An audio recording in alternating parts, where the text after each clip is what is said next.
Okay, I think we are ready to go. I had some sort of bug over here, so once again, can you first tell me if you're hearing me, or if for some reason my voice is bugged out? Like I couldn't actually see the voice bar moving or anything, like it wasn't picking up my sound or something.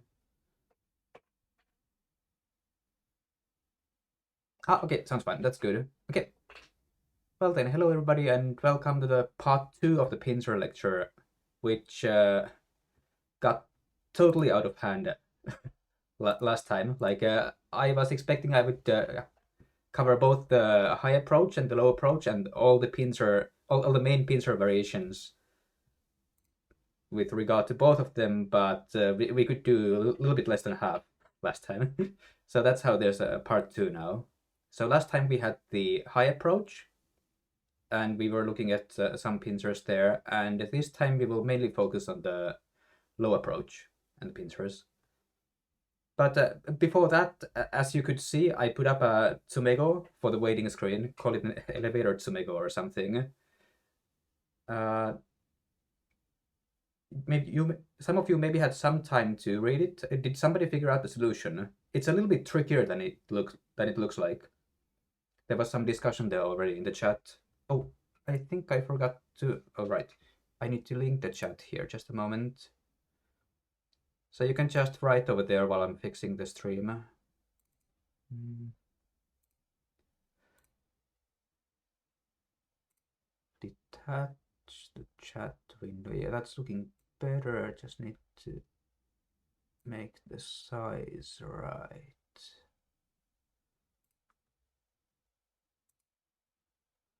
Now I think we can also see the chat in the stream. It's a little bit slow as usual, but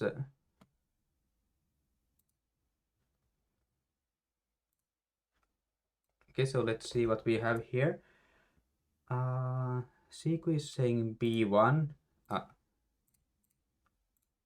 that basically has to be the first move, right? Like there's no other possible option for black here. Anything else black dies, black just loses a very short capturing race.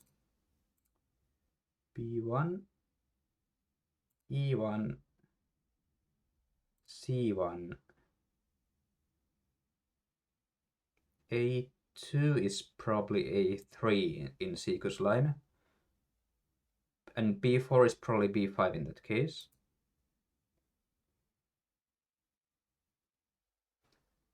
GoDave is saying it's a ko, so B1, E1, C1, G1. Yeah, this is actually getting it. Yeah, white can play G1 because black can never approach from the left side. Black will just get captured. So white is able to play this first line move here. And, well, if black simply extends here, then it actually becomes a direct ko. This cut has to be played. And just a direct ko fight.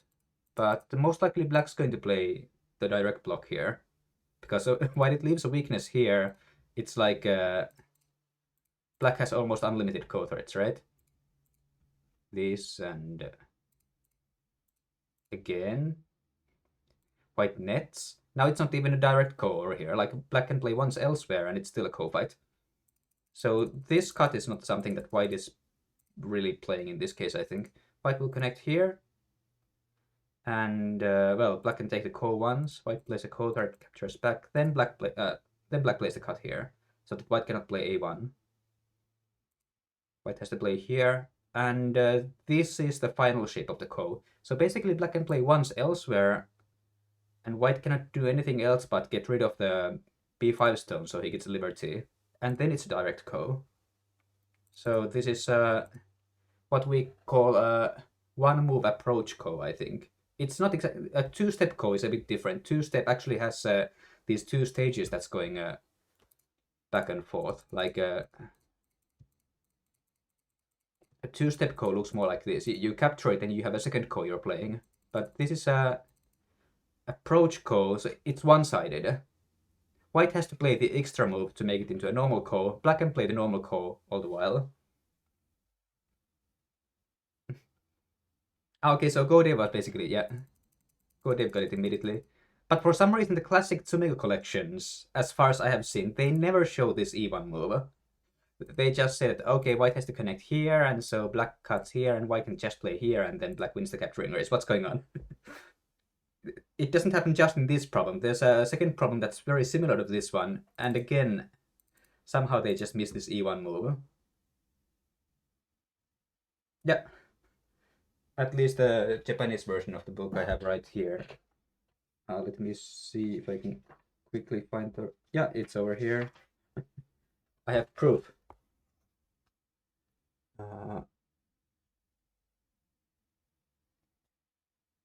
It's not targeting very right, but there it is. It just says it's directly there. Nothing more. Doesn't even mention the white possible move. There it is. Around here. There's no mark.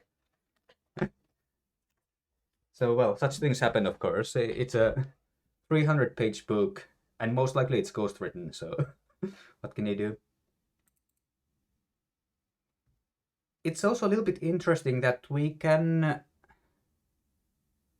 probably optimize the move order in this problem. Like, if we assume that it's an actual real game situation, so in that case, if we consider this happens, and if white directly plays this one, well, first of all, black can just play elsewhere at this point, right?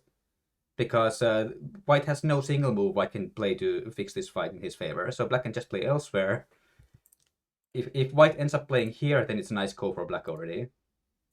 If white connects here, black cuts, white has to take it, black can again play elsewhere, white has to capture, and then black can still make a call anyway.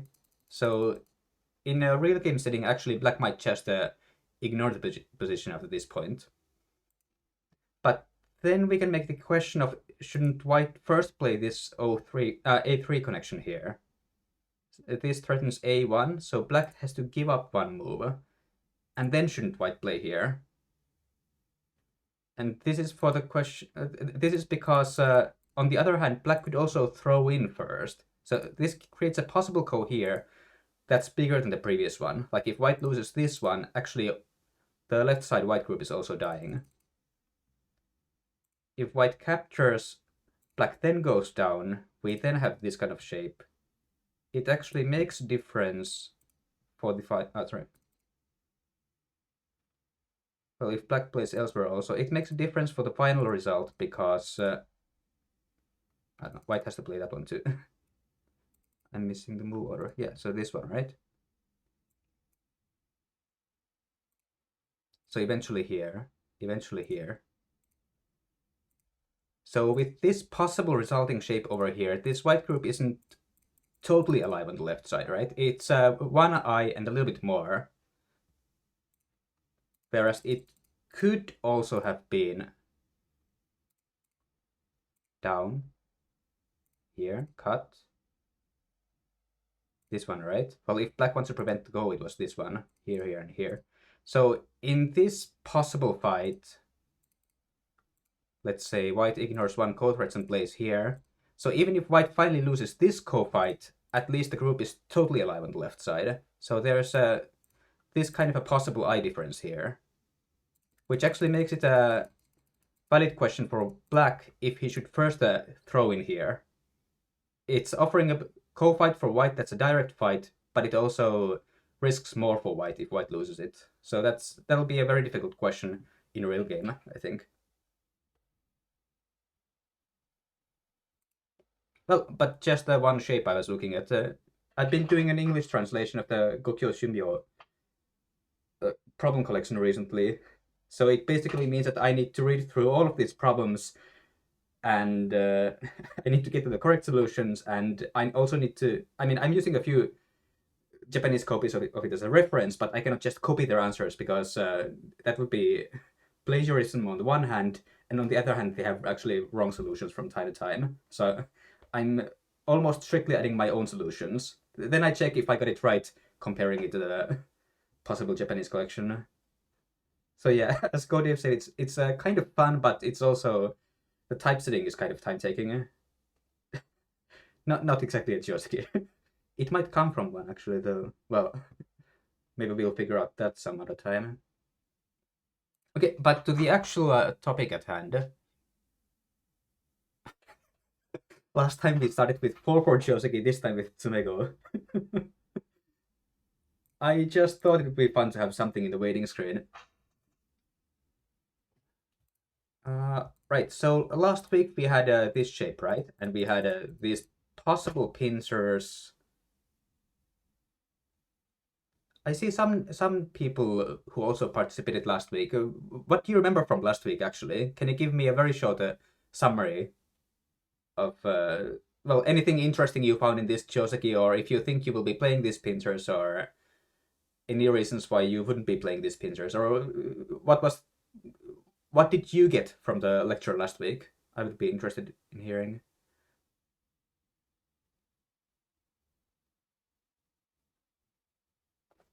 I'll just drink tea here in the meantime.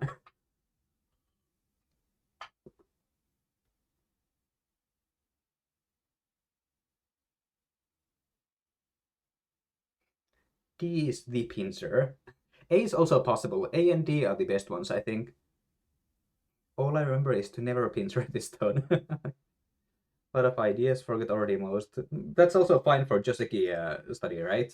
Like you're supposed to first kind of learn the sequences and then forget, like remember the basic idea, but the actual sequences are not that important. Yeah, so we're not going to be looking at most of this again, but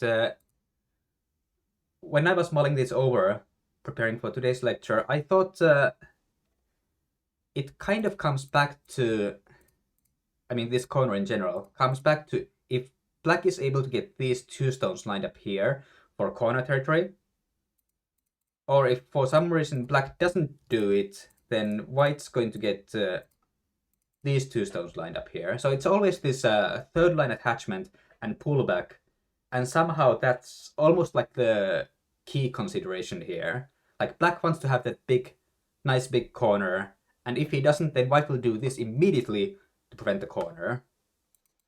And it just generally turns up that if black plays some random pincer, well, white has many options, of course, but white can just play the attachment and draw back, and then even like a slide here to make a base. So black's not really getting territory out of it, and white's very quickly forming an eye base on the upper side. So it doesn't really become a black attack, even though black played the pincer with the intention of attacking. So like in most cases, in many of the variations we saw, basically it turned out that black should just have taken the corner immediately anyway. Because like if he played this one and white started playing Ogema, even here the AI's favorite move is to attach anyway. So the pincer kind of loses its purpose.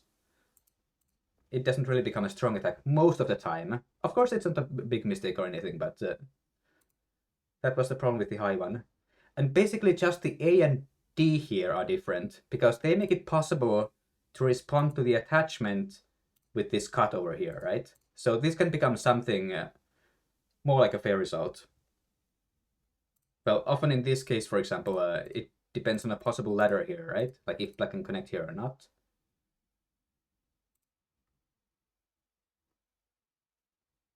And if he couldn't, then it was this one, which was like locally already a bit better for white.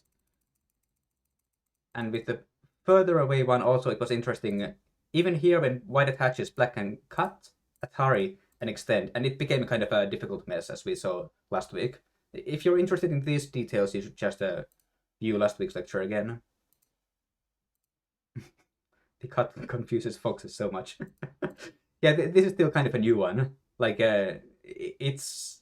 I haven't seen this in Joseki books or anything, so it's a good timing to use this one to trick your opponents online. Yeah, but basically this shape and this shape is almost like the main focus in this corner already. So then we come to the low approach, right?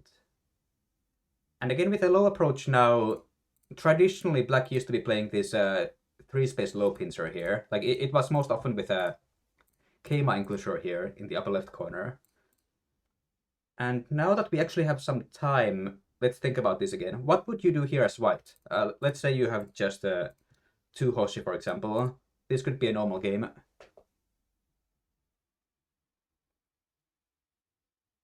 I feel like it's becoming popular now and people start to study it, so it's time to look for something new. That's possible.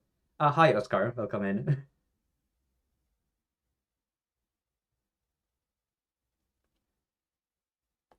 I think I also mentioned L17 just quickly last week. Like, I offered some really simple variation, like white can even just extend here.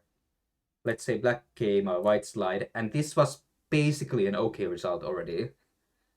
Maybe not the king of Joseki or anything, but like if the opponent pincers you and you feel like your stone is getting weak and you want to strengthen it, then even the one space extension is not actually too bad. And if like this and you still feel it's not safe, then you can slide. Lean and attack the middle stone. Yes, I think that's already the main variation we'll be looking at today.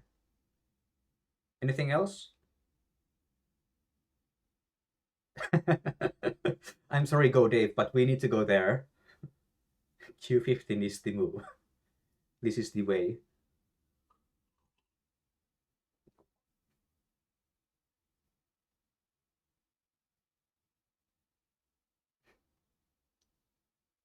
Nothing else? Everybody is going for Q15. 2 space jump. Okay, that's a nice classic option. You could consider R17. Yes, true. R17 is one move that we need to be looking at today in detail. Will black not kick after white N17? That is a possible concern. So like in this case, if white simply extends and black then gets to play a jump, this white group is actually a little bit cramped. That's true. But in this case, there's this kind of a Keima move that white can play first. It's a bit difficult for black to start fighting this one because white already has N17 here as backup. So black will block. Then white can get the Hane in, white can get the Atari in, then the extension in. So of course black gets a nice corner as well, but this white group becomes extremely strong, and white can just play elsewhere now. So even like this, we can still say that the white is avoiding the attack. R14, anything? Yep, R14 is also something. Okay, nice, that's some ideas already. So like if we just go in the historical order again, like quite interesting in the 17th, 18th, 19th century Go, it was most often like 2 space jump here or maybe this Taisha press over here. And this could become kind of interesting variations. White can always play elsewhere and claim that black cannot surround the corner with one move. That's also possible, yes. So in fact, always in this kind of a situation, first you need to think about what you actually want to do, right? Like one type of player in this situation will see the A stone as important and weak, and so they want to strengthen it. And that's totally fine, of course. Like if you think it's important and weak, then do something about it, right? But on the other hand, a different kind of player might be thinking about that. Oh, sorry. Different kind of player might be thinking about that. So the game used to be looking like this, right? They could be thinking that, okay, I want to enclose a corner, but then black gets a second nice juicy corner like this, right? With the Keima enclosure. So this player could be saying that this exchange here is good for white because it's preventing black from enclosing the corner directly. So it's like it's harder for black to get early territory in this case. And that's also a possible way of thinking, and we cannot say which way is better. So the starting point should depend on what you think is going on and what you think is important on this board. And then you start thinking from there, right? It should be logical enough. So then we can have moves like possible this 1 space jump or 2 space jump just to get the stone lightly out in the center, right? And then if black responds, then maybe now you will say that it's too difficult for black to attack these white stones and white can just play elsewhere. It's a possible way of playing. Or you could do the tortoise style, just make the stone leave immediately. Or also, for example, there's this kind of counter pincer. This is more like you could say a sacrifice ploy maybe. So you're inviting black to cut you here. You probably just extend on the right side. You let black press over here, and now you play elsewhere again. So it's like you played the A stone, but then you kind of decided to sacrifice it and go elsewhere. And what's the best about this thing is that the A stone is not completely captured just yet. Like there's a possible Aji in the corner later. You could, for example, attach and play Hane over here.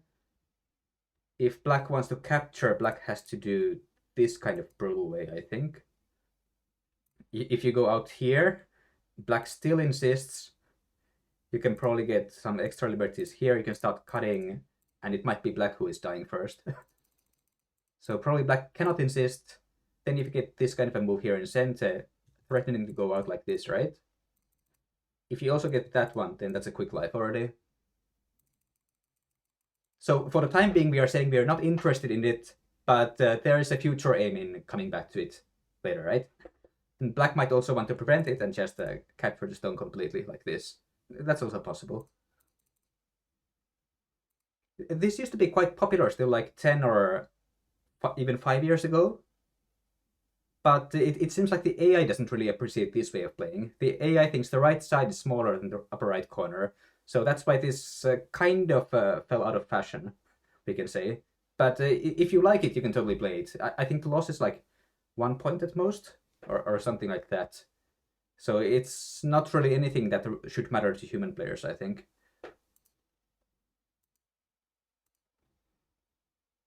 So there's direct living, there's moving out, trading lightly, and there's sacrificing. Ah, that Aji does win a lot of games here. The one we just saw.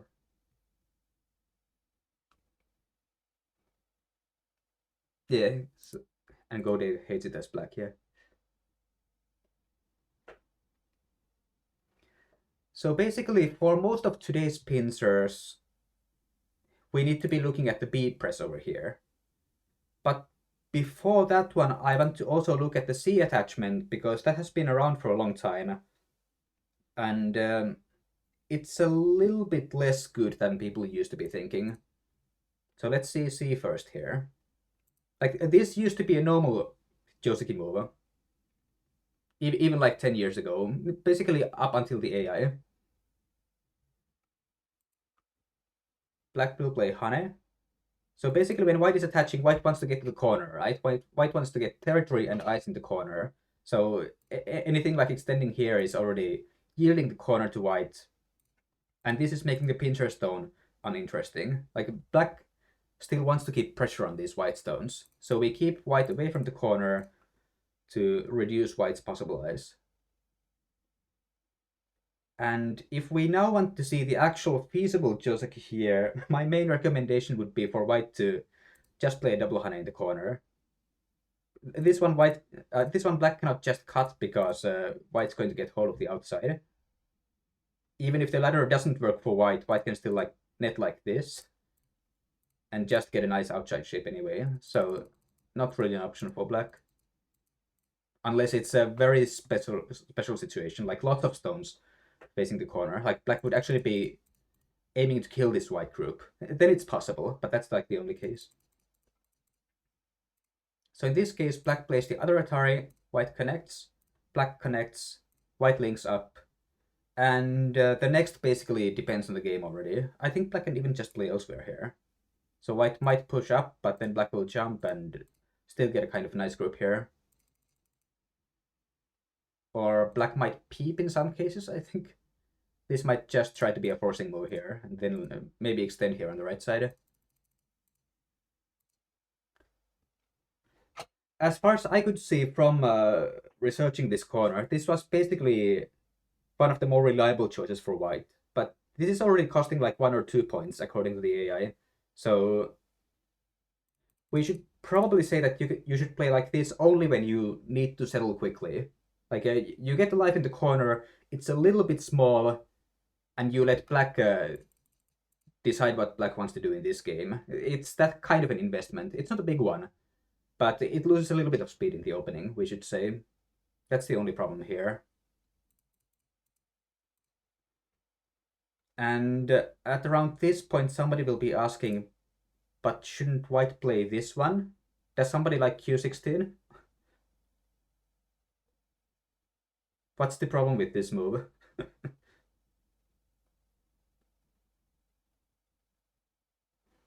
Like in the very old variations, black would usually just extend here, let white go down, and this becomes like the strongest group ever. Like this can never be attacked anymore. Black will just extend because black's own group is not totally alive yet, and it's like a white leaves totally in center, getting to play elsewhere first. So this way, white is keeping control of the game now. But the black doesn't really play that move anymore. Black plays the Atari, basically always. And the reason the A move is... Yeah, black can play R18. The reason the white A move is basically bad here is that in this situation, white's best move is to connect. And who likes this white shape?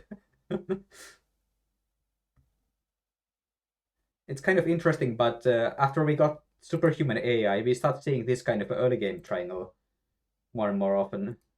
Like, we have this Joseki too, right? Black, well, black could fight the Ko, but it's fine for black to even just connect here, give white the corner, and play some kind of extension. So this kind of I think we call it the farmer's hat, is actually a possible shape choice even in the early game, according to the AI. But it's still not extremely good. So, well, black has cutting points for now.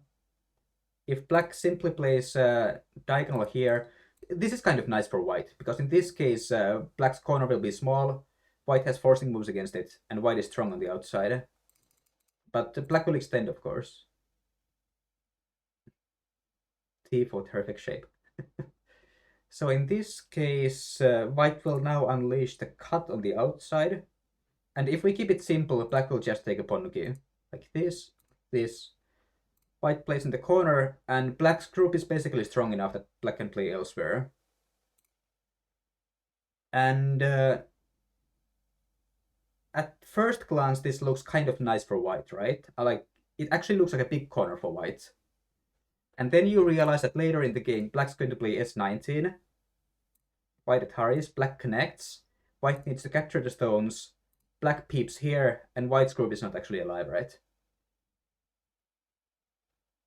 So you're giving black an opening Ponnuki, and your group can actually still be attacked later in the game. That's not very fun, we should say. So the corner is much weaker than it looks like here. Second possible problem is that I seem to recall black can actually even connect here. And white will start moving out, and this became some extremely ridiculous...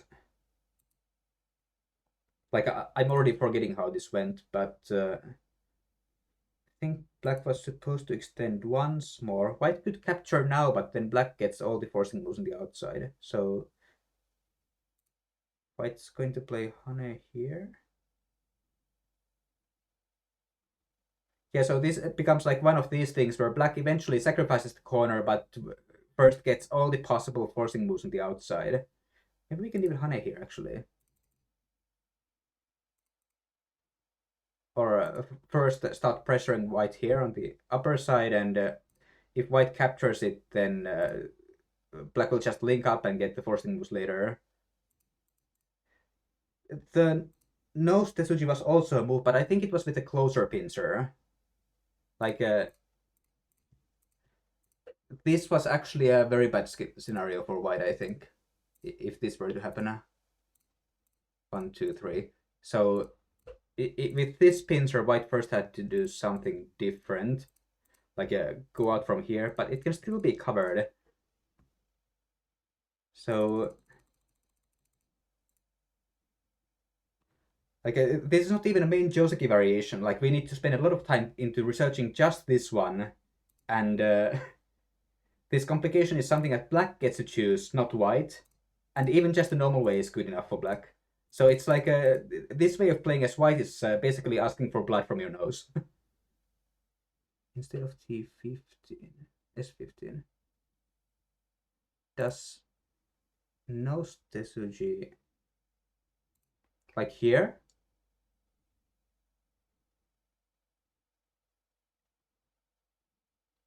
See, could you mean here?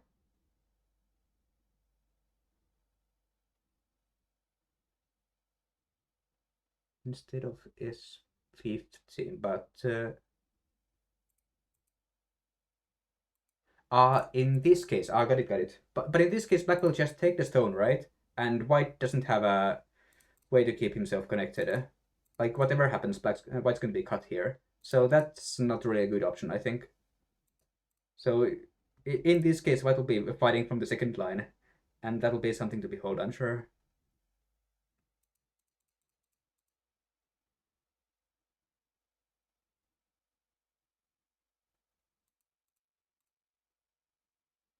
Maybe if white really wants to play here, he can also just jump here.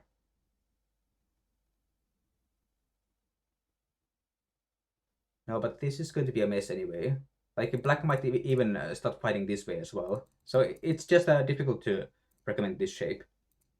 So if we don't want to connect, which is the AI's favorite move, then we can only play counter Atari, right? Which is what used to be the old Joseki. So black will capture. White plays Atari from one side, usually the more interesting one. So it should be the right side here. Black connects.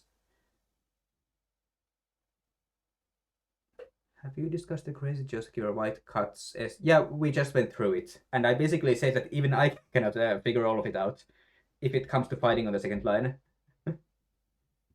Yeah, so black connects here, and now white has a problem. Like, white has to figure out which connection to play here.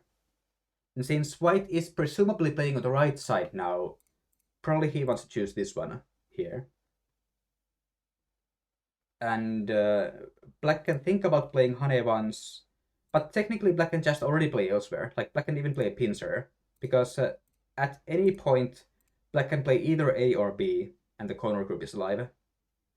But let's say for the sake of argument that black does play here. So if we, for example, assume that white plays an extension on the right side, like at first glance it doesn't look so bad for white, right? But we can revert this to a different Joseki. Started with black Q17, white approached, and black kicked. That's the similar kind of Tivari is. I'm thinking of this shape here. So we had 1, 2, 3, 4 in this order. And black plays elsewhere now. So, well, in this possible shape, if it's exactly like this, white can get a good result by first forcing this and then playing a Keima to completely enclose the black corner. It's a mistake to attach here, because in that case, you cannot keep the corner enclosed anymore. But so it's basically this shape, and then white forced this one, and then white had a stone at R17 that was captured like this. So actually, A4B is possibly not a big mistake. Like, it's strengthening black for sure, but for territory, it's probably not making a loss. But R17 for the C stone is actually, that's a few points loss. Because it immediately means that black doesn't need to crawl at D anymore. Because the corner is already strong, and black can even jump to E later on. Yeah, it's not a loss in territory, I think. But so the captured stone for C is actually a big deal, even in this corner. And even in the case where, sorry, where are we going? Even in the case where white is no longer interested in playing A because of the fact that black's not going to play B, and even in taking into account that black C is slightly misplaced now, it's still a great result for black. So black's corner is too strong, black gets sent. Not really a nice deal for white.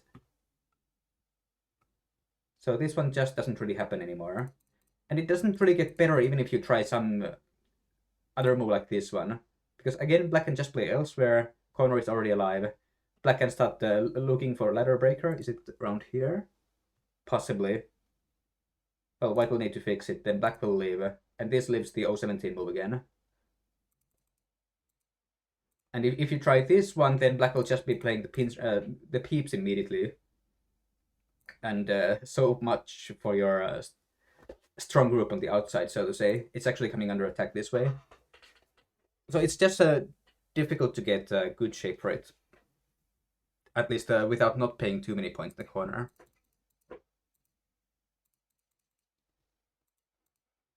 So that basically kills the Q16 move, as we saw.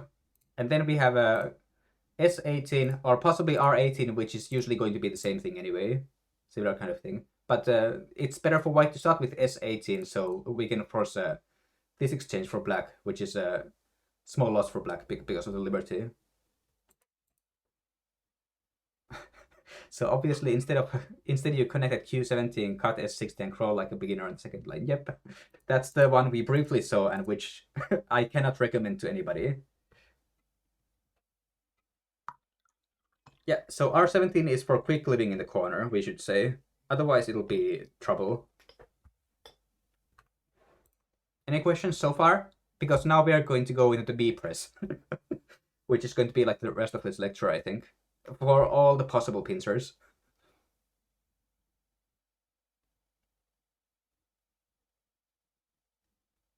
Alright, I guess we are going to look at the two-space jump first. Because I was going to say that for some reason this press didn't exist in old Go.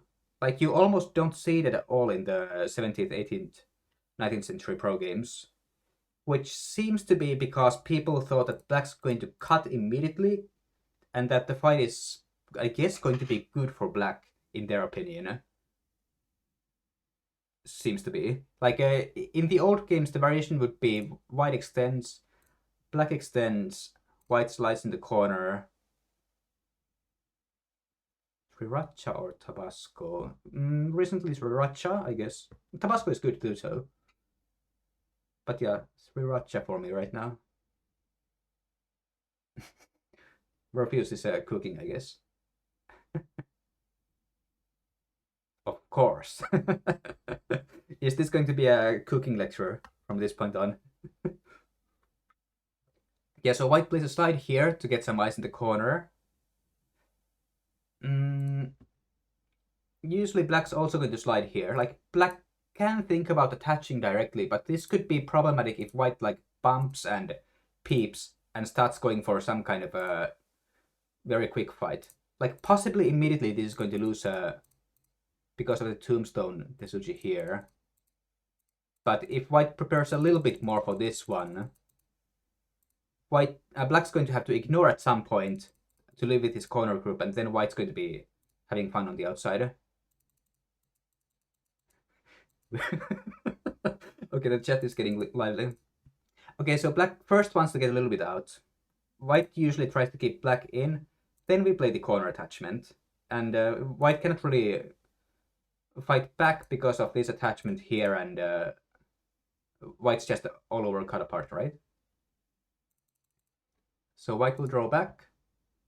I guess black's going to crawl once more here, so that pulling back here is going to leave. And then white's going to go outside. So this is the kind of scenario that could happen a few hundred years ago, commonly, if this Joseki were to be played. And the kind of interesting point here is that it's actually a valid way of playing. Like, it's not exactly what the AI would play, but the mistakes are like, well, they're all less than 1 point, I think. Like, there's no big mistakes in this sequence, and it's a fair result. So at least from the current point of view, there is no reason for white to avoid the press because of these kinds of possibilities. Is there anybody who dislikes fighting with this white? I think usually most people will hate black more because A and B are just cut like this. Might just be me though. Also, actually, on the right side, white still has a forcing move. I think sooner or later this is going to be threatening the corner. This one should be dead, I think. Yeah, this one just looks dead. Stream has been going for 40 minutes. It will go for maybe 50 more. Okay, stream was going for 54 minutes, but the first 15 minutes were waiting to make a screen. This Joseki is something that I studied a lot, but decided to give up and find an alternative. Too many ways to destroy yourself. That's basically it, yes. And actually, I think it might be better to not think of this as a Joseki, because many of these moves are something that you can try to adjust for the game. Like instead of this jump, you can even just make ice directly, or you can cut with the other move. Yeah, exactly. The opponent can also destroy themselves. So this is more like I wouldn't want to think of this as a kind of set sequence that you just play out to have something on the board so that we can go into middle game fighting. This is already like early middle game fighting in that players are starting to make shape for their regroups, and there's a big number of different ways to slightly create variations in the fight, and you don't need to go with the only line of play. Like you have options, so it can be interesting like that. But it's going to be an early fighting game, and that's something that you should keep in mind here. If your opponent is weaker, it's Russian roulette with more bullets for the opponent. Yeah, pretty much, I guess.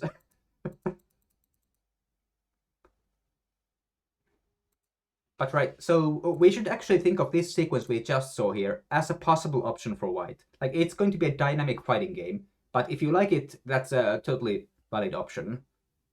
It's good to keep in mind because we will be seeing this exact shape a few times in this lecture. But so that was basically the reason that classic players didn't play this press. And in the case of the faraway pincer of A, I don't think there's many people who cut with B nowadays. Like, I think the current opinion is that the A stone is a little bit too far to actually contribute for the fight for black. So if this happens with the A pincer, the basic scenario is just like a black press and black jumps, and that's it. And this, I think, most watchers over here have been seeing a lot in their games recently.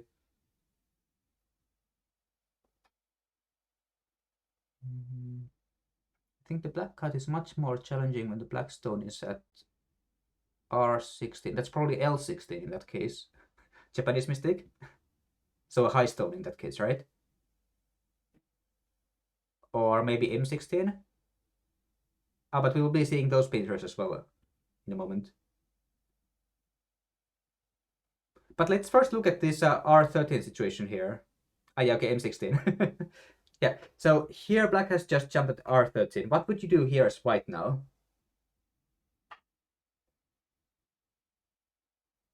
Ah, I play S13 here. That's also a possibility. So sometimes black will play a slide here because of reasons that we are about to see. M16, M17 make it completely different again. Ah, the Pincer stone, yeah.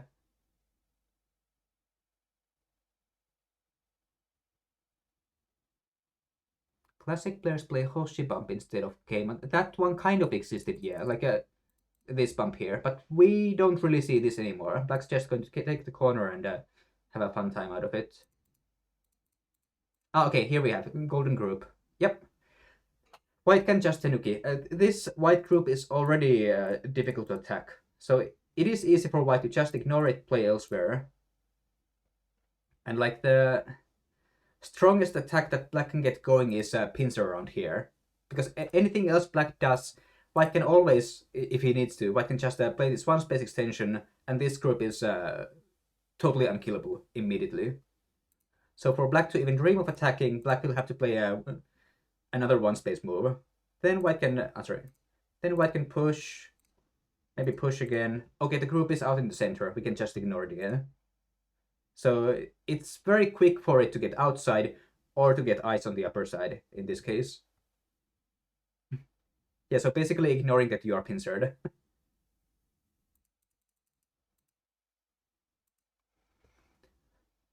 Another interesting possibility here for white is to attach in the corner. Like, I wouldn't play this immediately. I would first play elsewhere. But fairly early on in this game, I would quite often want to attach here. So I think in the old variations, black might connect here and white would get to connect here, and black would extend. So this basically just gave the corner for white in center, which is not really possible choice for black. Like white is definitely happy there. He thought some black S14 instead of the Oscar came. Hmm. That's a bit of a special case. Like I'm not even sure what I'm supposed to do here actually these days. I kind of want to just ignore this one. Oscar's pet favorite. What was the conclusion for the press and the attachment?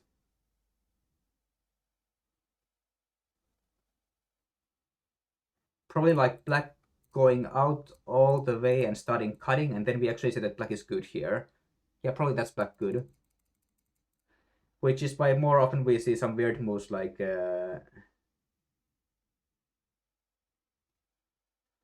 another white press or maybe a jump here. Actually, when I look at it now, I might just slide in the corner. Because if black starts cutting this one, then we are back to the windmill cutting Joseki that we saw earlier, basically. But if black doesn't cut and just plays here, well, this white group should be strong enough that white can just play elsewhere already. Like we have a S17 and N17 for eyes. Yeah, the basic idea of S14 is to strengthen white's group as little as possible, so you can have empty dreams of attacking later. But so what if white plays this slide here? Asking Oscar. The Q16 cut is non-trivial, but in that case you could just be cutting immediately, right? Ah, so you will go for the fighting variation finally. Or are you saying that it's different and you will press here? I don't think you will press here.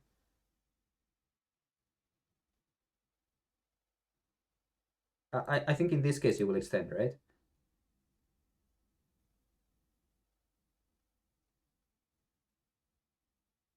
Waiting for Oscar to answer now.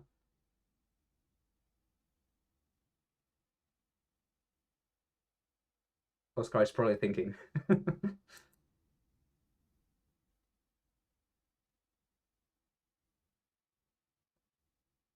On second thought, I don't like S14 with L17 because L17 is misplayed. Yeah, so basically it's easy for white to lead in this case, right?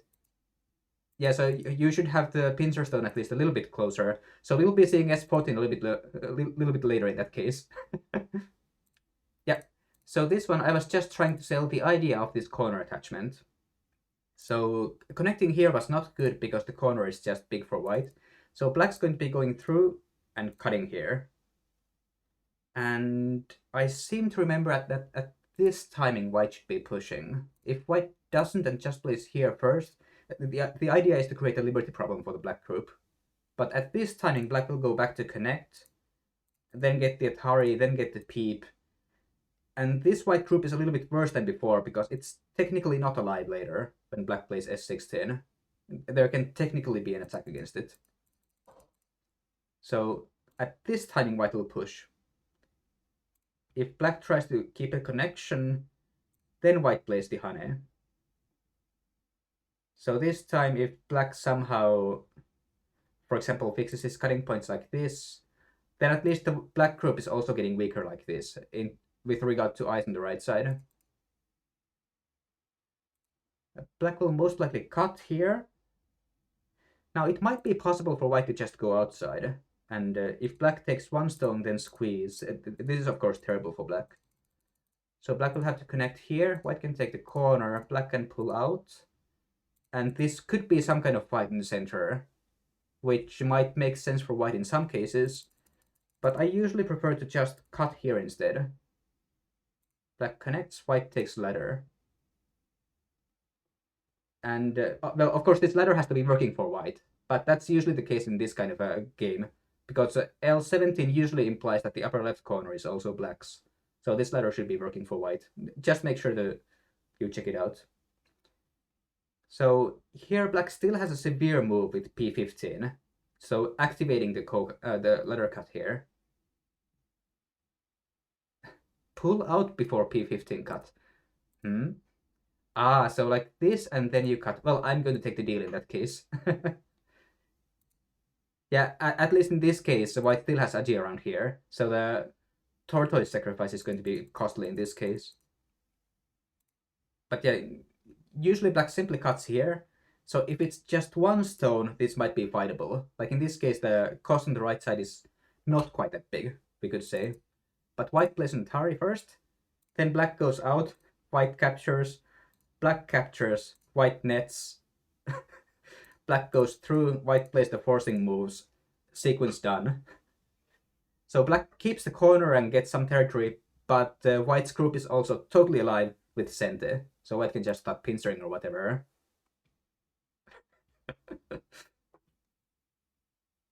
My heart rate increased. Yeah, I don't usually sacrifice 2 stones in the ladder. Could be possible in some cases though. But yeah, so R17 like this is actually possible. White can either take the corner as we saw, or white can get a Sente super strong wall. And because R17 is annoying, some people actually push one more time here. Or, well, Keima is usually the better option. Like with Keima, you strictly prevent this one, right? If white this time tries it, there's no problem at all, because black has S13 instead of R13. So the corner white stones cannot live, and black stones are out. That's basically the idea of S13 already. But some people also push once more and then jump. And I personally, when my opponent does this, I personally like to play the attachment very quick anyway, because it actually still works, even after the one more push. So again, black will go through, of course. White will push at this timing. Black will connect. White connects here. Okay, so black will still be cutting, right? And I think we cut at this timing. So the ladder is still working for white. So black will usually be connecting here. We go out.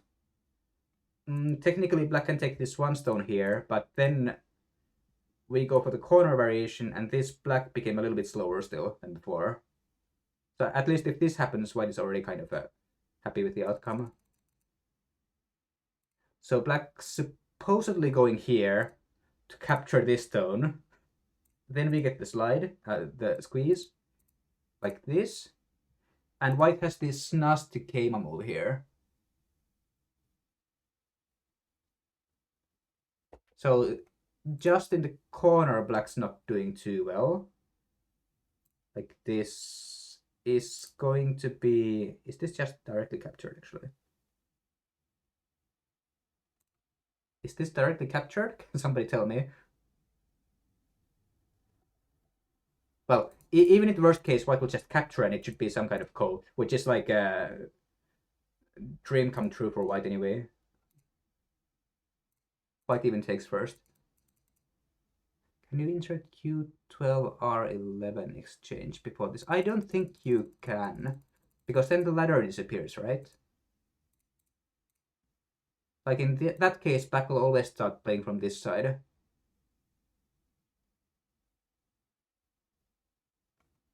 So the cut has to be played at the time when the ladder is still an option. Some cases black might play this one, but that doesn't really change anything, so we will just hit normal connection. Then it's a squeeze. So this is exactly for the L17 one. It has to be the faraway pincer. Black can only attach here to get out. Like it's a kind of a tricky liberty issue like this to get out. White cannot really fight back against this one. Black will get out. But white will just live in the corner now. Black still has to play here. White lives in the corner, and still the best choice for black is to connect at 019. And then white can do whatever on the right side.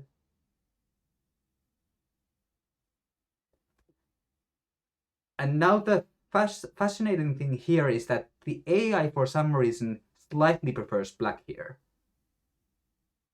For reasons that I have not really understood yet. But probably the black upper side group is a little bit stronger than it looks like. And on the right side also, black will be able to live. And most likely white will face some pressure in the center. But, and also of course, white's corner territory is nothing to write home about. But it's just like 1 or at most 2 points better for black. So basically it means that you don't play this immediately. You first play the usual corner moves, and maybe like 5 or 10 moves later down the line, when the bigger corner moves have been played, then you can go back and play it, and then it's a fine move basically. So I just like it because black played the R14 extra push with the intention of keeping the corner, and black doesn't get the corner anyway. So it's kind of a slap in black's face, in my opinion. So if you want the corner, usually you should play S13 here, I think.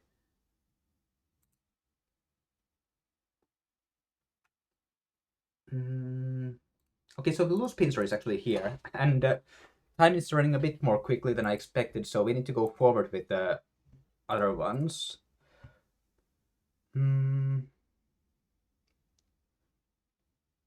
3-space high one is not too different from this one. Like, in general, we still have the press over here. Like, if white doesn't like it, white can play 1-space extension or whatever, or white can treat the stone lightly, or white can sacrifice it. But the press is still a nice move anyway, right? If black pushes, there's almost no difference to if the stone was low. Maybe the main difference is that cutting might work out a little bit better for black, because O15 and A are kind of connected shape in this case. But I don't think white actually cares. White slides in the corner, black slides on the right side. Well, if white wants to, he can still just continue playing on the outside. So we get the similar shape as before. White extends here, group is alive, easy going. But white could possibly just choose to sacrifice those 2 stones. Play here, threaten to go out like this, or maybe here. Have black defend, and maybe even just get hold of the corner. Sacrifice the 2 stones, and black might attach here, and play elsewhere. So definitely an easy going for white here.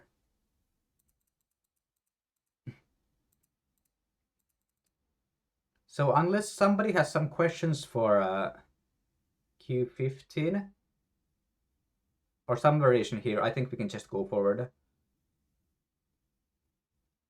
The 3-push variation that you showed for 3-space low now doesn't work anymore. Black cannot connect. Yes, in this case with the high one, black actually cannot even do it.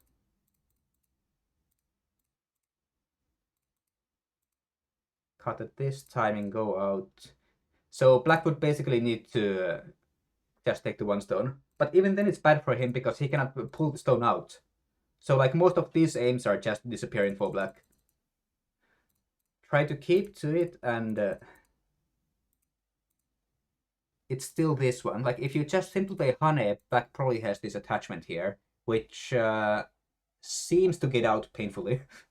But game here will be, yeah, I don't still attach.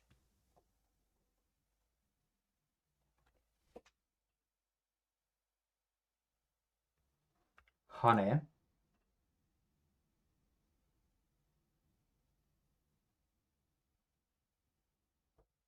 I'm sorry, I need to read this because I didn't prepare for this question. Pull out.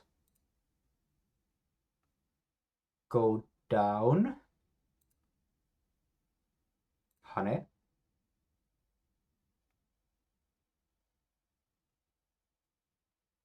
Need to connect. Black gets to go out a little bit.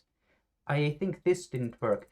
White, black actually gets out like this too. So then it just looks like this, and there's one more weakness at L17. But it's actually possible, huh? N19 at O18. Well, that's possible, but that's basically just worse for black in that case. You need to get out like this in that case.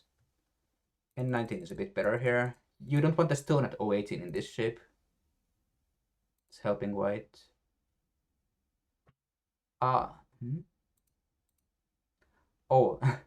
I think the other watchers didn't see the comment. N9. At this point, I see. Cut. Yeah, this is just dead. This is just dead. Okay, yep, black just died, you're right. Okay, perfect. I think N19 comment got somehow filtered because of racial reference, I guess. Okay, but so out of the question, as we saw, in any case. Strongly out of the question in this case.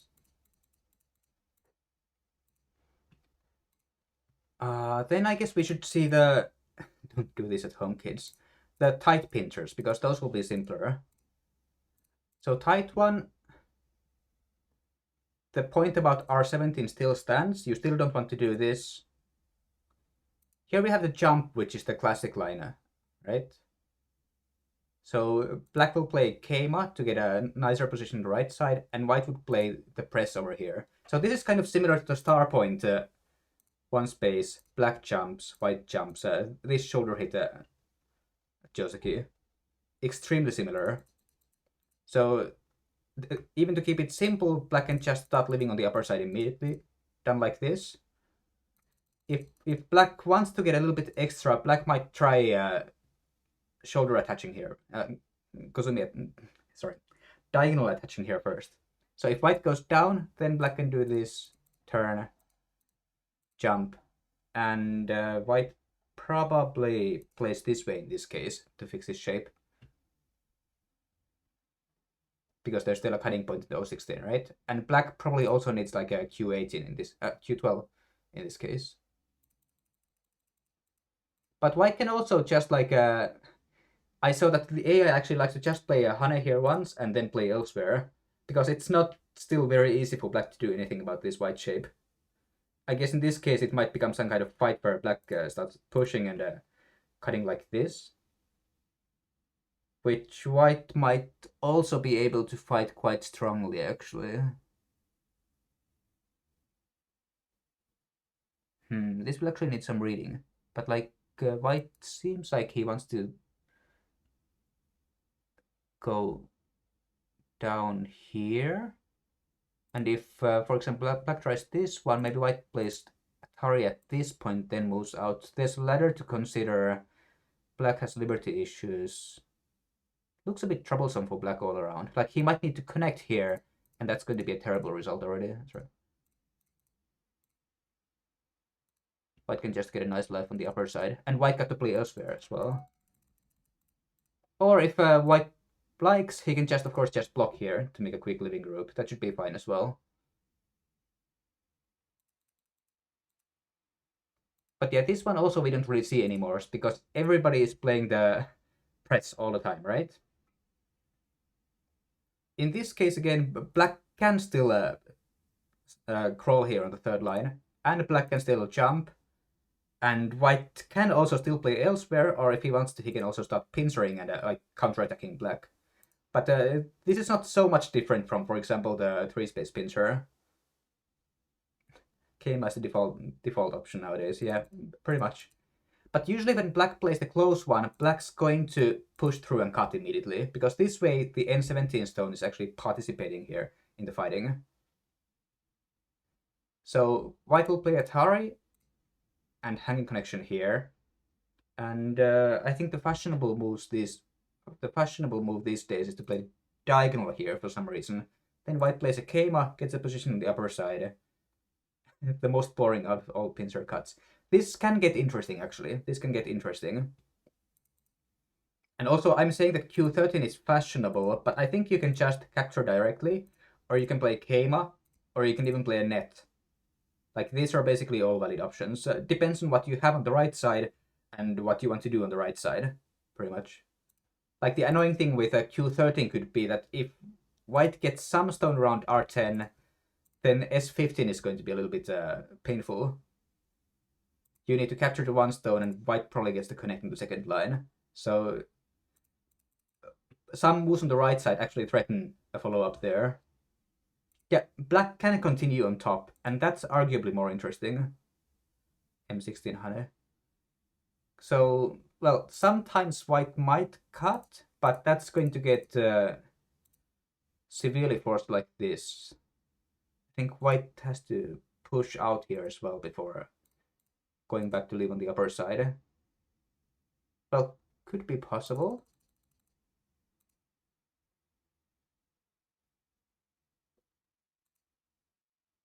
Why don't we see this more often? Is there some other problem? Like, does black extend? No, but white's going to get to play O14 anyway. I guess it's just an option, but we're probably saying that this push for this extension is costing a little bit too much. And also black's getting to keep center. Actually, the Q18 jump is also delicious, because P18 next will reduce white to 1i. So probably that's why we don't really see the cut. White usually plays the outer honey instead. So black extends, white gets back up, usually 3 stones here.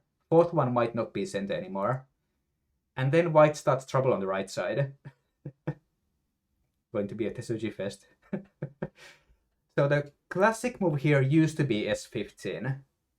And this classic Joseki, for some reason people thought that going out is bad. So black would jump in the corner to set up this kind of a connection here. It's kind of a flimsy shape, but it actually does connect.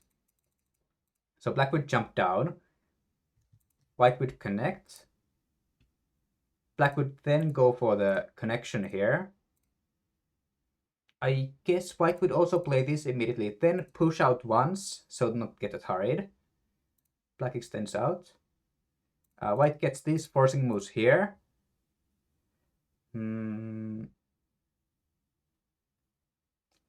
So white's still dead over here, but he can get forcing moves.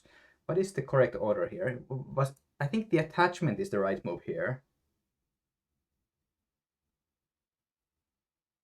Like, if it's just turning, then black can also turn, so this becomes a big corner.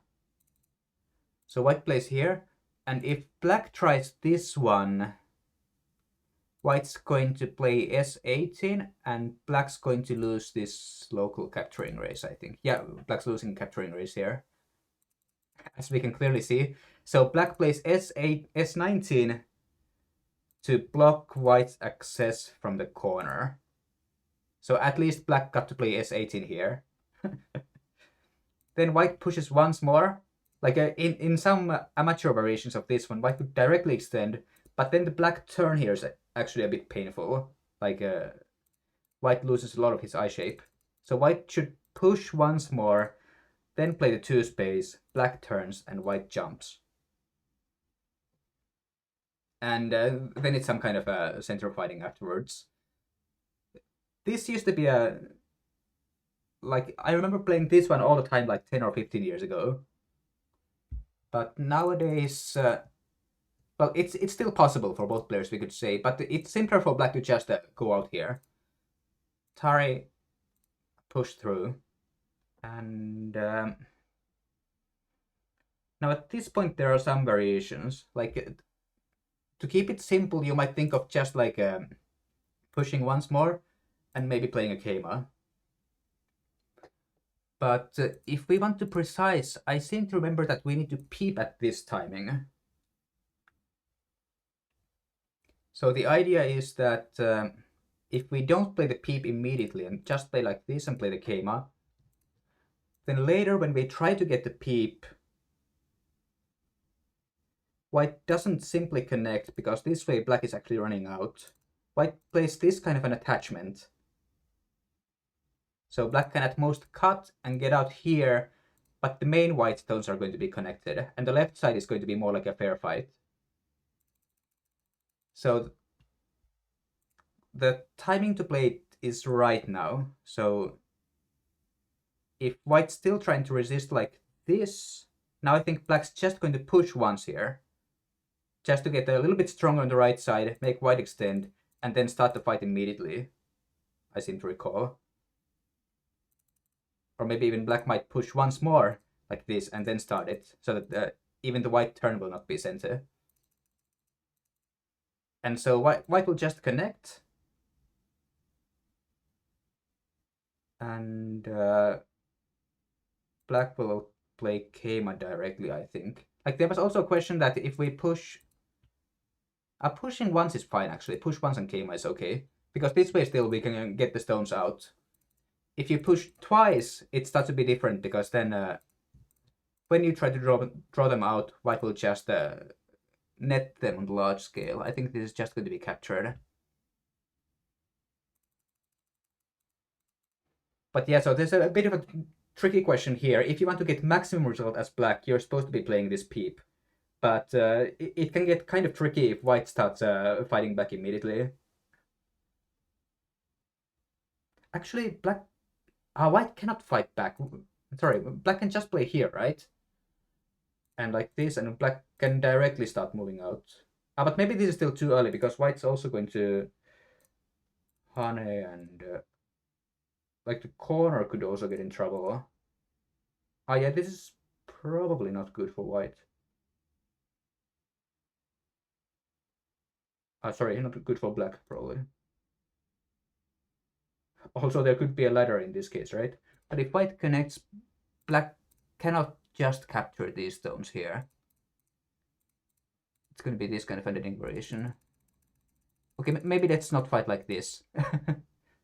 But more like play these forcing moves and then just get the rest out. Should be better. But that's basically the old variation. Even the simple case, like you just push out and play a Keima, and it's still easy enough for black, and white still has some trouble here in the center. Like even like this, the peep can be a little bit annoying, right? Or the black stones might just be trying to get out. So instead of the jump down, we start seeing the diagonal more often. And this can get a little bit tricky.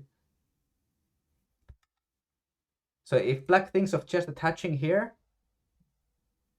in this case, especially if white has the ladder, we play a hane once, black goes out, we play a cut, black cuts of course, white connects, and now there's already a Miai with the ladder and taking the corner.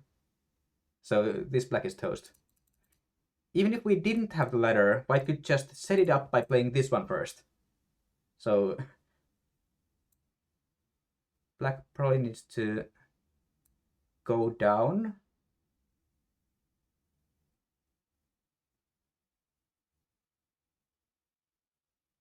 What was this actually? And I'm starting to... Do we go out and connect because there's also a net?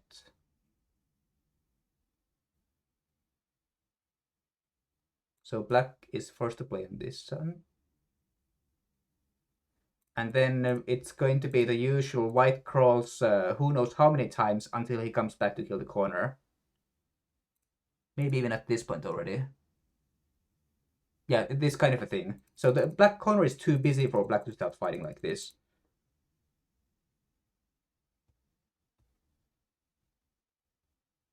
I think I remember R15 directly. Possible also. Like, it's going to be the same kind of thing anyway, because black needs to go down, right? And then it's a question of if white can play the hane. But anyway, it's going to come down to the same shape, right? Assuming we don't have the letter.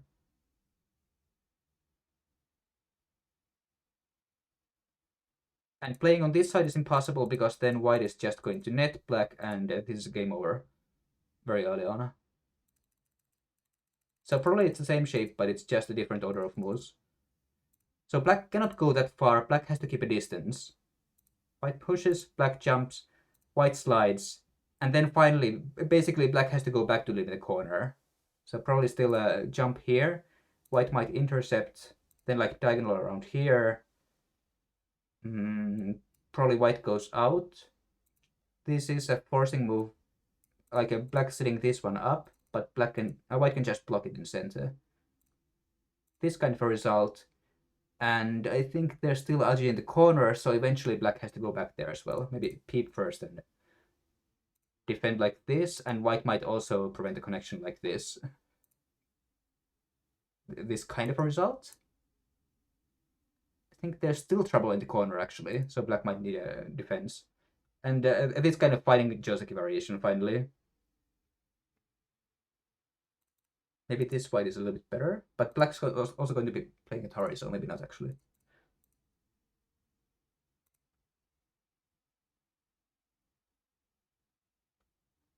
Anyway, I guess when we look at this, especially if the lower right corner is white's, this kind of fighting game is probably kind of comfortable for white to play, which might be why we don't see this Pincer variation so often either.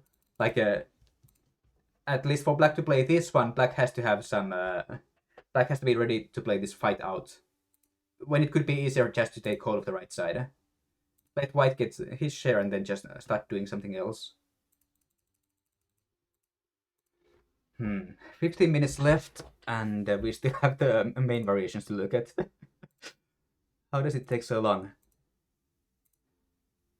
I promised I would also be looking at the one space high pincer, but it's relatively simpler, so I think I will veto that one. And we at least try to see the two space high pincer, which I think the low one might be more common these days, but like the two space high pincer was the first interesting AI change in this Joseki. Pincers are interesting, and there are so many different possible ideas. But like to call this Keima approach pincer lecture, we at least need to see this sequence, right? So first of all, there's the old ideas, of course. You can just jump out. You can play in the corner to make a base. You can actually even just slide here to make a quick life. They're all possible. But then we have the press, which is still like the number one Joseki. But this is going to become a mess. So you need to be prepared for fighting in this case. Black has some backup from the pincer stone, so black's going to push through and cut. And, well, now in the old sequence, white would actually bump here. So this is setting up a driving Tesuji here with this Atari, then pushing out and pushing out. So for example, if black extends here, white's just going to get out very easily. And this is actually making a quick leading shape on the upper side. Also aiming for like a maybe R14 later, or maybe R15 to start a fight on the right side. So in the old sequence, black would just extend. White would extend out to prevent from black walling him in. Black would take hold of the stone, and white would make life on the upper side. And if this follows, then it's kind of a fair result. But unfortunately, black can also go down here first. So black's aiming to play N17 to severely start attacking white's high ship there. And this tended to become some really difficult Joseki variations. Like white would turn here, I think. Black would also turn. It was like very important for white to play one Hane here before again starting with this one on the right side or something. And these are not really the variations we want to see here. A slightly simpler one, white might just go down, so that if black takes hold of the stone, white could slide in the corner. But unfortunately, black's going to play Q18. So maybe the Q15 white stone is not completely dead, but white doesn't have time to pull it out when the other group is already weak like this. So it's a kind of a heavy white group in this case. Not something you want to have in the early game. And there we get the AI solution, or AlphaGo solution, which is to go down. So black plays the Hane. Counter Hane, black connects. Then play the Atari, so that this jump here will be like basically perfectly timed. Like it seems like the white shape is flimsy, but for example, just directly cutting is out of the question because this kind of ladder will basically always be white's. Probably even if it isn't, because the corner looks like that. We probably have some AI variations where white just crawls who knows how many times, maybe plays these forcing moves and kills the corner. And anyway, the result is going to be good for white, right? So anyway, that cut is not an issue here. So then we have the interesting question of what exactly black will be playing here. And there are several options, I think.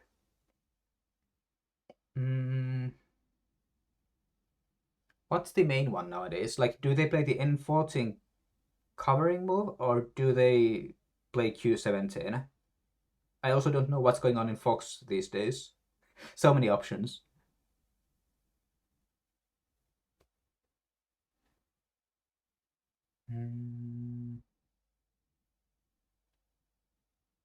But like, for example, the first design for white in this shape is that black probably doesn't want to play this turn, because then it's easy for white to simply extend. The O16 cut doesn't exist, and this is like a perfect bad shape for black that's getting just ripped apart by these white stones.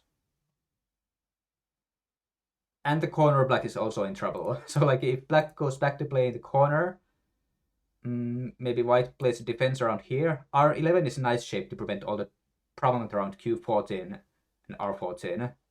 Then black still needs to get 3 stones out, and white will use that momentum to get his own 4 stones out as well. So is R14 for black bad? Well, black doesn't want to play it immediately at least, right? Like if black does it immediately, then white just takes this ladder, and that's already a very good result. Even if the ladder was good for black, then white would just force like this, connect here, and those 2 stones would be almost meaningless. So R14 is one key move in this position, but it will be played only when the corner black stones are about to die. So then black will maybe use this cut to make life in the corner. Yes, N14 is a move. So this one is another flimsy shape, but it basically works because white doesn't want to push through here. If white pushes through here, then these stones are getting very quickly captured. Like black's already aiming at this attachment, which is also turning into a net. For white to prevent that, white has to do something like this one. But then black's going to be surrounding from here. It's some kind of capturing race, but I don't think there's any way white can win this one. White can try to make eyes, but that doesn't work either. Yeah, so this white is just going to be captured. So those moves cannot be played yet. Instead, I think this extension is a move. So it's basically preparing for that one, right? So I think black has to connect here. Then white plays in the corner. I think I saw this one actually. So black attaches, white simply jumps. Well, sliding might be possible as well, but white jumps, honeys, maybe even plays this one and then just plays hanging connection. So white has totally living group. Black's corner is not yet fine, and there's a cutting point at M14. Of course, the right side white group is not perfectly strong either, but considering how busy black is, at the minimum, black's going to live in the corner, white's going to get some kind of extension here, and black's going to fix his cutting point. So this is like the worst result that white should be expecting, which should be fine for most people, I think.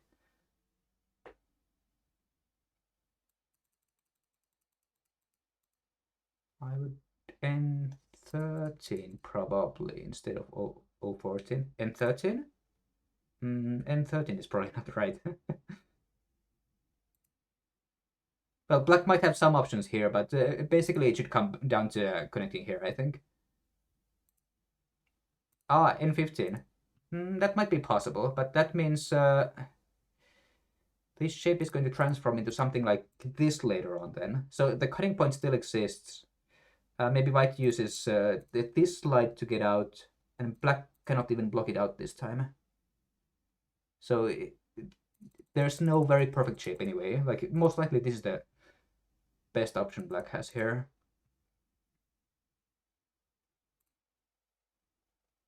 Also, it's possible like white might go for the corner immediately, but I think it's easiest to just fix the right side group here, prepare the cut, and now that white is strong enough on the right side, then start handling the other group. So from white's point of view, this should be more than good enough.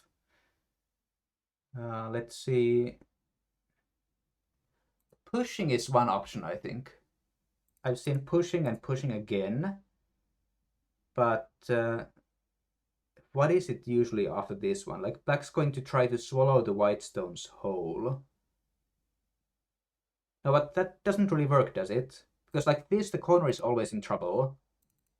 So black has to first live in the corner, but at any timing when this happens, the worst that white can get is jump here to fix the cutting point, have black respond, and then move out.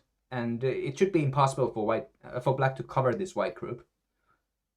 So this is going to be at least fightable for white as well. So I think it's more common for black to just play in the corner immediately.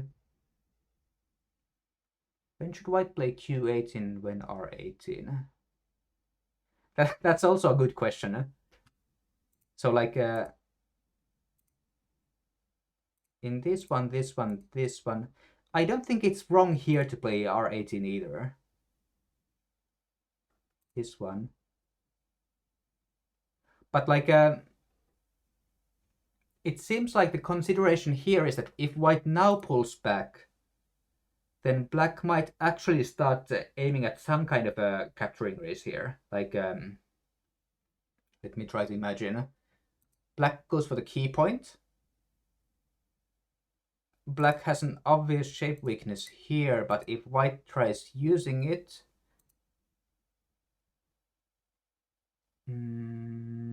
okay, this became a mess more quickly than I expected. This is actually still a white win, huh? Unless we are looking at this stuff, but this is going to be... This is still a white win. So actually you're still safe even in this case. But like my intuition here would be that when you play the Keima with the intention to pull back, it gives the... Because black got to play S18 for some extra eyes and liberties in the corner. So this gives black a possibility to try to create trouble, such as O18. And whether this works depends on the actual game, like if there's something else on the upper side, and liberty considerations and so on. But compared to that one, you can play Q18, which is directly aiming to play A in the corner, right? To get further into the corner to form Iceland territory. So like this is basically forcing black to respond.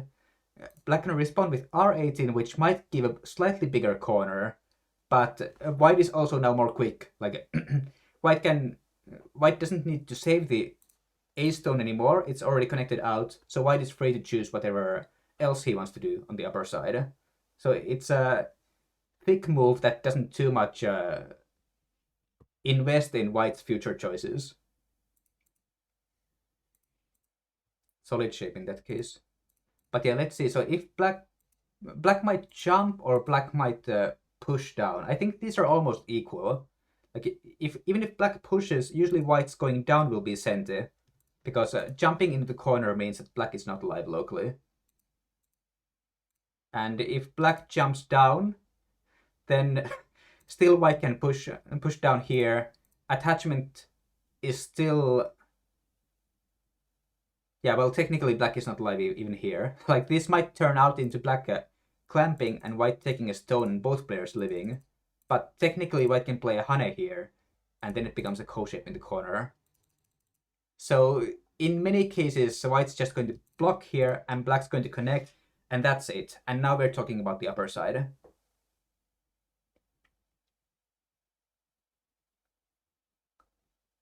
So again, to keep things simple, white might just jump, then diagonal out with this kind of a shape. And then it's a kind of a running fighting game.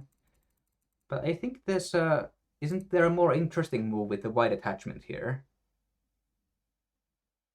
So if black tries to intercept, like white can actually just cut this one. Like this black is more in trouble than white.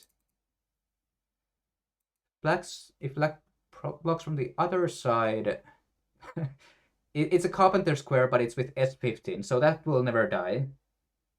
It's going to be some kind of Seki.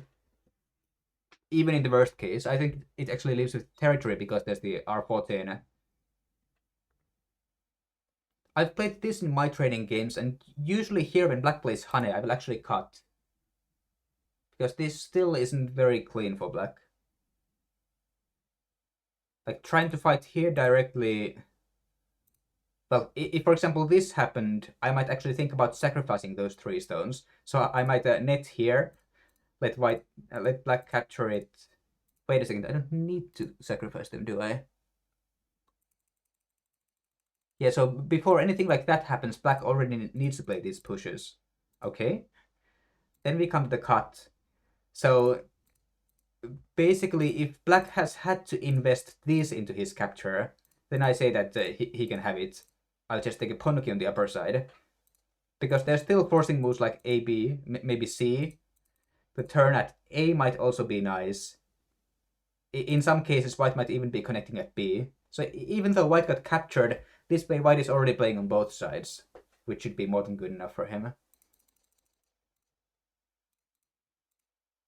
Black could extend out, but in this case white's going to do this kind of a squeeze. That's right. And now it seems like black is actually getting busy on 3 fronts, right? With the extra note that white still has this honey in the corner that's center, so it means that white can leave at any time if he wants to. So it's purely black who is having the trouble here.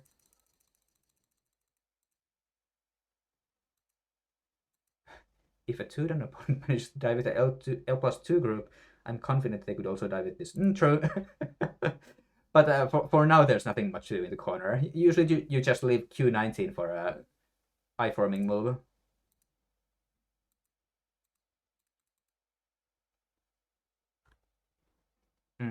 Let me see if I can quickly whip up one more interesting case.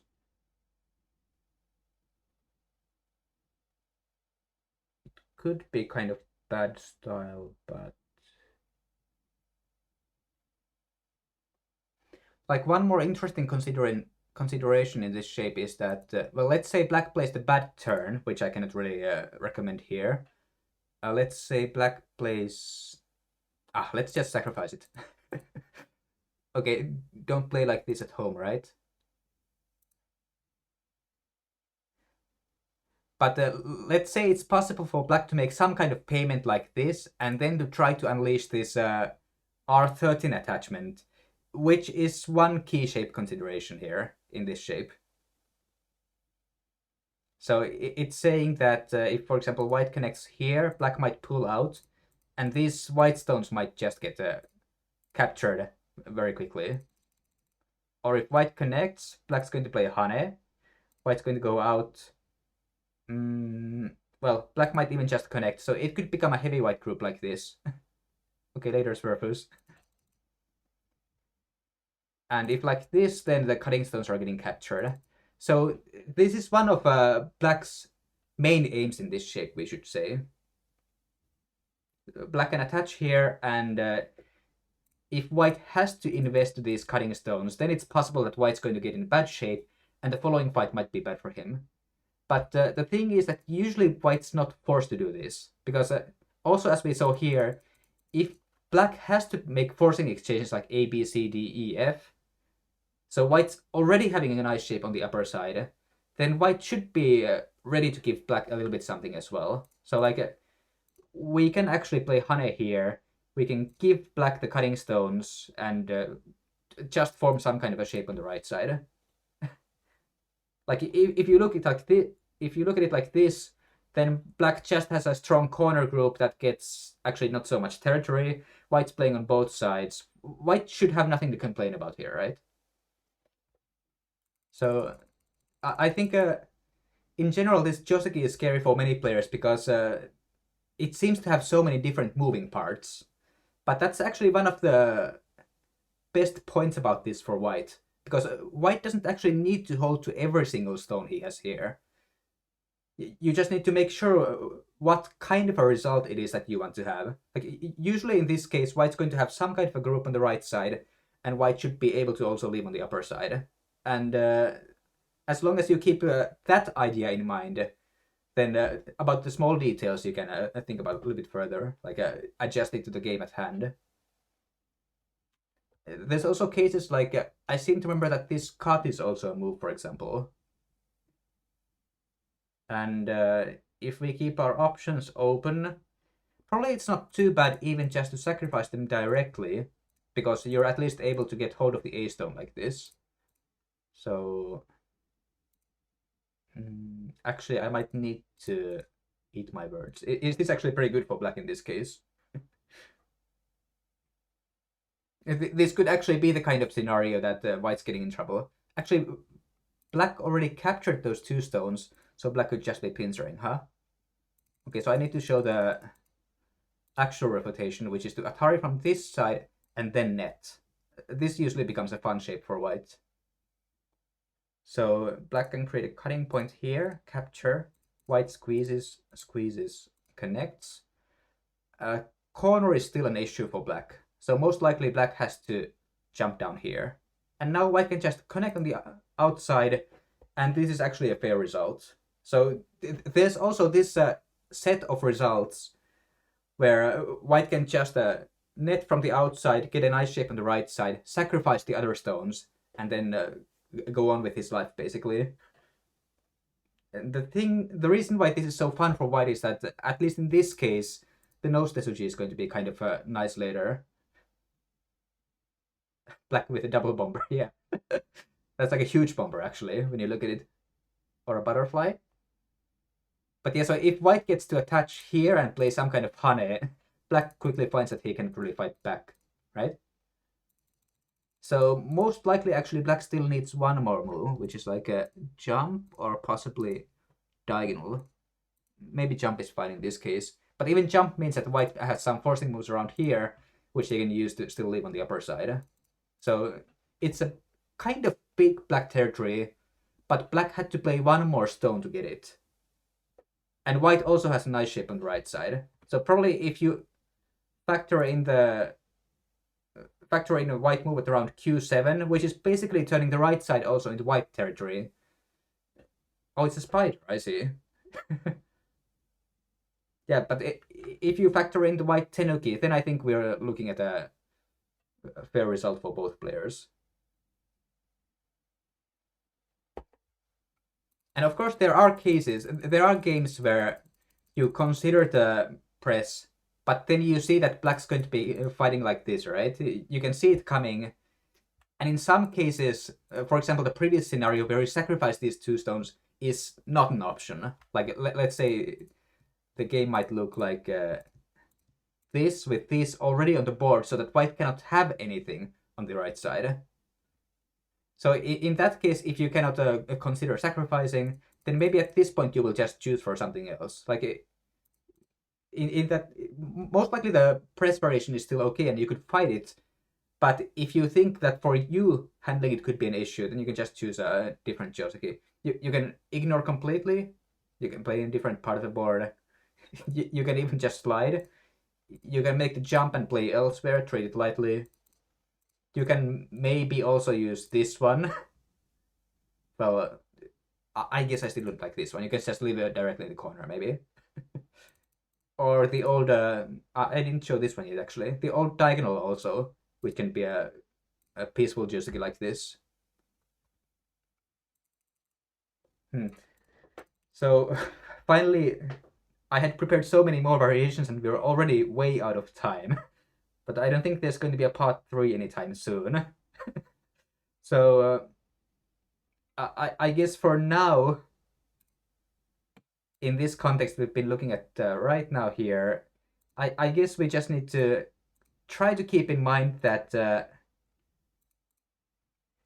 it's like we saw some variations for this one, we saw Q15. I hope you got a general idea for the kinds of ways it might work out for white. But when you actually decide to play Q15, you need to also be a little bit confident that you can somehow handle it. At least try, so that you can handle it better than the opponent, which probably gives you more leeway than compared to the AI, for example. And if it's a training game, then it might be easier to use. If it's a tournament game where you actually want to give your best and avoid big mistakes, then maybe you want to go for something that you're sure you can control. But of course, always you should adjust to the opponent, right? So if you think the opponent also is maybe not too familiar with it, if you're playing at 1Q level, for example, it is still likely that, having seen lectures like this one, the press Joseki is going to be more favorable for you than the opponent, right? If you get the general gist of it.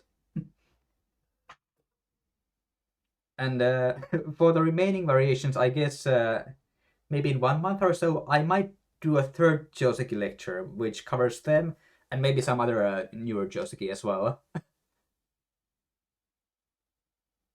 Like, I'll need to actually make a list of the variations that I still need to see, need to show and discuss at the lecture, because there's quite a few of them. Okay, thanks for watching, everybody. Let's finish here. 25 minutes over time already. I should advertise the website. Let's just write here. So there's some free content over there as well. Sumego lectures get posted there, some random posts from time to time. The online league is ongoing. You can join anytime you want.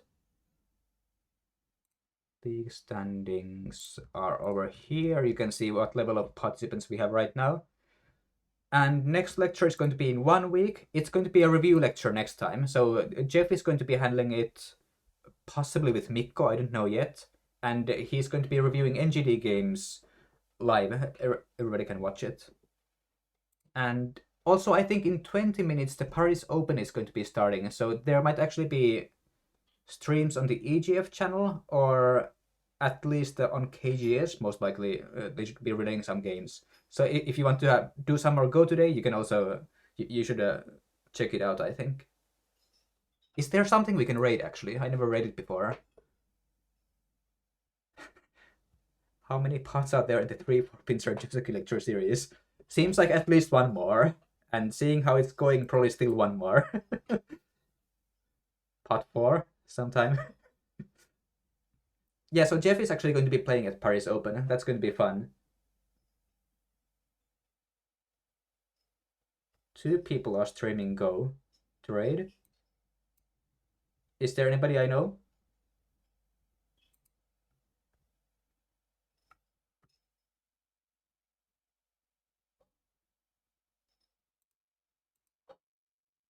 Nobody I know, huh? Okay, well, maybe we'll close here, but you can just see the EGF channel. Wait, what's the EGF channel link? European Eurogo Fed? Does that exist? European Go Federation Twitch. This one. So I don't think there's anything right now, but there could be something in like 1 hour, for example, possibly even 20 minutes, depending on when they started. If you had gone 1 more hour over time, you could end on a raid. That's maybe a bit much for today. Okay, let's finish it here. Thanks for participating, and see you next time.